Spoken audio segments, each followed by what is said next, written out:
my elbow and behind my knee. It doesn't prove a thing. You got wrinkles. Some of you got a lot of wrinkles on your body, actually. But what does that prove? Okay, I'm getting them too. All right. Now, the textbook, though, says the presence of gills and tails is evidence of a common ancestor. This is not true. This junior high textbook says the similarities provide evidence that these three animals evolved from a common ancestor. Again, talking about the gill slits. This has been proven wrong years ago. 1875 it was proven wrong. It's not true. This textbook says humans and fish embryos resemble each other because humans and fish share a common ancestor. Now look, I don't mind if somebody wants to believe that. But I resent paying for that to go into a textbook, and that's the only answer the kid's given. I further resent them cutting down a perfectly good tree to print that. Okay? And we need Al Gore on this one. Okay. Those little folds of skin develop into bones in the ear and glands in the throat. They never have anything to do with breathing. Just because the skin is wrinkled up doesn't mean it's gills, or even it's partly gills, or even it's related to gills. I've seen people with a bunch of chins and they can't breathe through any of them but the top one. Okay? Ernst Haeckel faked his drawings in 1869 to make people believe this evolution theory. He admitted he lied in 1875 when his own university held a trial. He was convicted of fraud. On top are Haeckel's drawings. Underneath are the actual photographs of those creatures he claimed he's drawing a picture of. The drawings are simply fraudulent. They're lies. There's no kind way to say it. They're lies. Get them out of the textbook.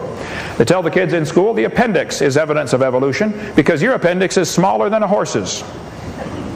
Well, we don't eat as much, green vegetables as horses eat. Maybe they don't dig up as much junk as they do in eating off the ground. But the fact is, you do have a smaller appendix than a horse. So what? That's all you need. The appendix, they'll say it's vestigial. It's not vestigial. You need your appendix, okay? If your appendix is taken out, you shorten your lifespan, I believe, by about 8 years. You got a much better chance of getting a lot of diseases. The appendix is where part of the immune system responses are initiated. They've known that for years. It's not vestigial. This textbook tells the kids one of the evidences for evolution is the whale's vestigial pelvis. Many organisms retain traces of their evolutionary history. For example, the whale retains pelvic and leg bones as useless vestiges. This is baloney. They say the whale has a vestigial pelvis and leg bone that serve no purpose. Just imagine whales walking around. It's true. It's not true. Here's from Los Angeles Museum. Those are the bones they're talking about right there. Just imagine the whale walking around. Actually, this is a lie. Those bones are used in reproduction. The whales are pretty big, and those little bones have special muscles that attach to them that allow the whales to reproduce. It has nothing to do with walking on land. This is not evidence for evolution. This is evidence for design. Okay? In our museum in Florida, we have a 15.5-foot python snake skin. Down at the south end of that skin, you can see little claws that are attached to little bitty bones going up inside the snake's body. The textbook says these are rudimentary hind legs of a python snake. This is not true. Those little claws are used in mating. The snake can't talk. You can't say screwed over. Okay? This has nothing to do with walking on land. It has to do with getting baby snakes. So, if you have evidence for evolution, I'd like to see it, but that's not evidence for evolution. Okay? This guy says the humans have a tailbone that is of no apparent use.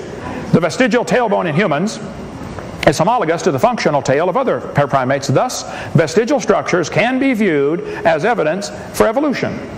Organisms having vestigial structures probably share a common ancestry. Well, look, you're welcome to believe that, but it's not true, okay? The tailbone's not vestigial. You need your tailbone. There are 9 muscles that attach to the tailbone, without which there are quite a few functions you cannot perform. I won't tell you what they all are, but trust me, you need those, okay? Now, if you think the tailbone is vestigial, I have a long-time standing offer. I will pay to have yours removed. Bend over, okay? In the Swiss Army can fix this in 15 minutes. Now, this textbook, though, says the coccyx, the tailbone, is a small bone at the end of the human vertebral column. It has no present function, and is thought to be the remainder of bones that once occupied the long tail of a tree-living ancestor. First, it's not true.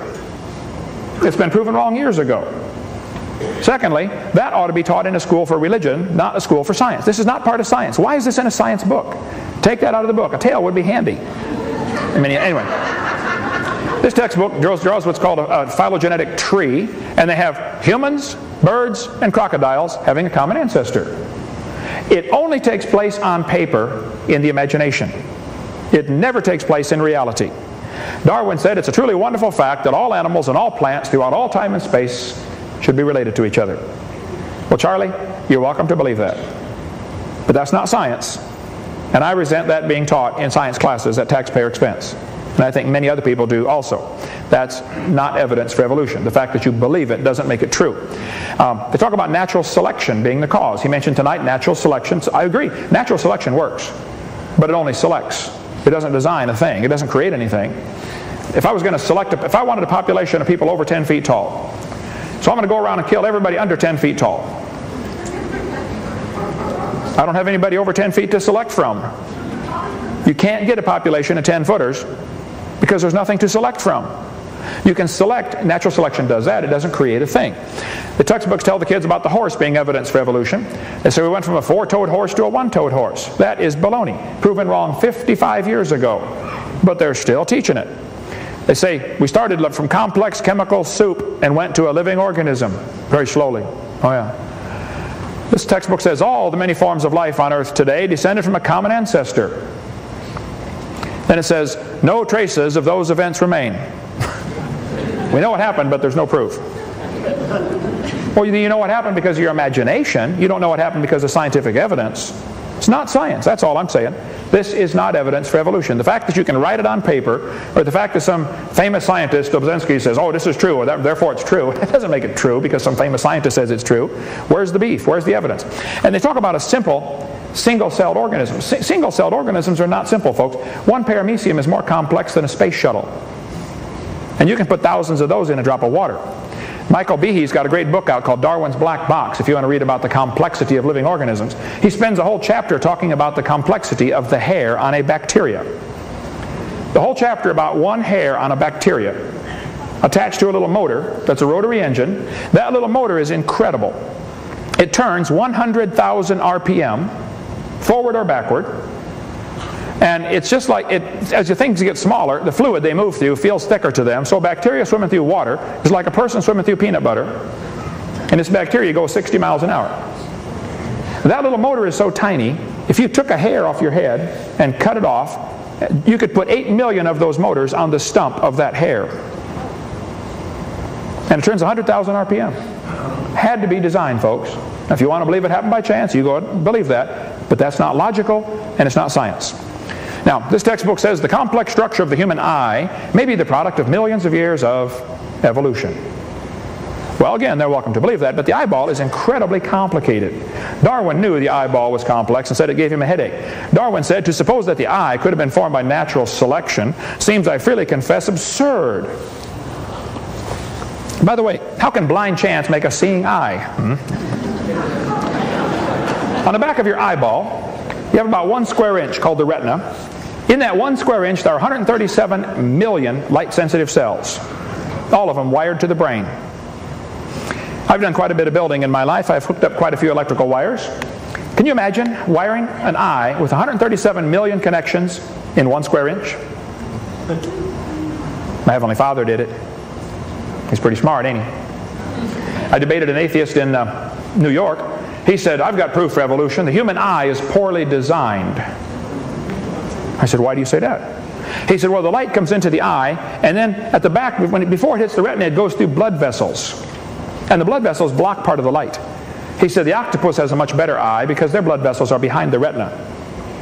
Humans have blood vessels in front of the retina. That's a poor design. He said, that's proof for evolution. I said, well, wait. First of all, poor design is not proof for evolution, okay? Porsche designed a car one year. They accidentally made it where you had to jack up the motor to change the spark plugs. That's a poor design. But it doesn't prove nobody made it, okay? So arguing from poor design is not a good argument for evolution. But the eye is not poorly designed. I told this atheist I debated, I said, sir, listen, the humans live in the air, okay? Air is a very poor insulator for UV light. UV light will burn your retina. Now, so you have blood vessels in front of your retina to block out the UV light. Octopus live in the water, okay? Now, water blocks UV light. So they don't mind having their blood vessels behind the retina. They're designed for living in water, and you're designed for living in air. I said, if you want to swap eyes with an octopus, you just go ahead, but you're going to be blind in a few days, okay? It's not evidence for evolution. Don't give me this poor design of the human eyeball. And kids, if you go to college, you're going to hit a professor who'll tell you that. Okay? They're either confused about their anatomy or they're lying to you. It's not poor design, okay? This textbook talks about how life evolved from non-living material. that we could spend an hour on this one, about how they did not use oxygen intentionally. We covered that on video 4 about the origin of life experience. We're not going to talk about that tonight. This textbook says, gills are an adaptation to living in water. Well, how did they live before they adapted the gills? Well, you see, boys and girls, for millions of years, none of them lived. They all died until they evolved the gills. Why don't they say it's a design feature? They don't want to say it's a design feature, because then some kid's going to say, who's the designer? They always use this word adapted. I heard it about 6 times tonight. These are adapted, these are adapted. No, they're designed for what they do, okay? This textbook says humans and orangutans are 96% similar in their DNA. So what? They say, well, that proves a common ancestor 15 million years ago. No, it doesn't. Actually, this textbook says, Darwin speculated all forms of life are related. This speculation has been verified. That is baloney. Verified by DNA. The DNA is unbelievably complicated. One person's DNA, all the DNA out of your body would fill about 2 tablespoons. But if you tied them end to end and stretched them out, it'd reach from Earth to the moon and back 5 million round trips. Unbelievably complex. Didn't happen by chance. Okay. But now they're telling the kids, like Richard Goldschmidt said, clear back in 1940, the first bird hatched from a reptile egg. He was frustrated because they couldn't find any evidence for evolution. You couldn't find any fossils that are missing links. He said, so it must have happened quickly because we don't find the evidence. This is silly, okay? In the mind of the evolutionist, there's only 2 choices. They'll say evolution happened slowly like Darwin said, or evolution happened quickly like Gould said. They don't seem to be capable of thinking outside the box. It didn't happen at all. They don't want to think about that, okay? This guy says evolution is a fact. Evidence for evolution from the fossils. He said the fossil record provides some of the strongest evidence that species evolved over time. That is silly. There is no fossil record. There's a bunch of fossils in the dirt, but it's not a fossil record. Don't let them pull that one over on you. All you find are bones in the dirt. You don't look back in the fossil record. Fossils only exist in the present. You put your interpretation on them, but they exist in the present. Everything else is your interpretation on there. See, the creationists and the evolutionists are both seeing the same evidence, coming to different conclusions. I look at fossils and see evidence of rapid burial and a flood. The evolutionists look at fossils and look for evidence for how they change from one thing to another.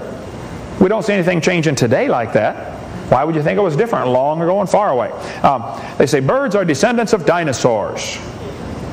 Well, you're welcome to believe that, but there are a few differences between a dinosaur and a bird, okay?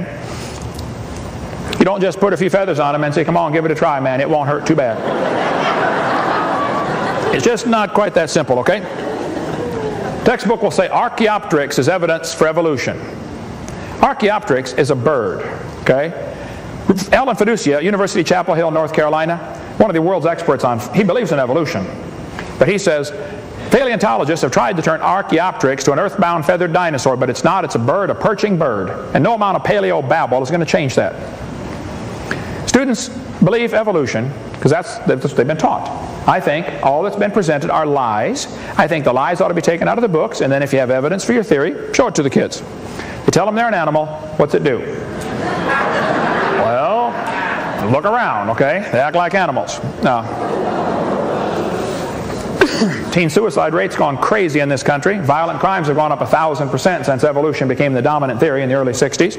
Unmarried couples living together in adultery has increased 725%. Premarital sex has gone up in every category. Satan's a liar, folks. He wants to deceive you. And I think if somebody believes that we came from an ape-like ancestor or even came from an amoeba up to a human, they're welcome to believe that. But that's not science. It's not common sense. And I think they need to understand that teaching is going to destroy the faith of some kids in their class, which maybe they don't understand, maybe they do understand. But Jesus said, whoso shall offend one of these little ones which believe in me, it were better for him that a millstone were hanged about his neck and he were drowned in the depth of the sea. So before I taught evolution to anybody, I'd take a long, hard look at Jesus' warning. I mean, if you don't believe he existed, don't believe he's God, that's fine. But listen carefully to his warning. You're in serious trouble. What should we do? Well, 75% of kids from Christian homes that go to public schools reject the faith after 1 year of college. After they're subjected to a whole semester or whole year or 4 whole years of computer animations of how it might have happened, pretty soon they start to get confused and start to believe it.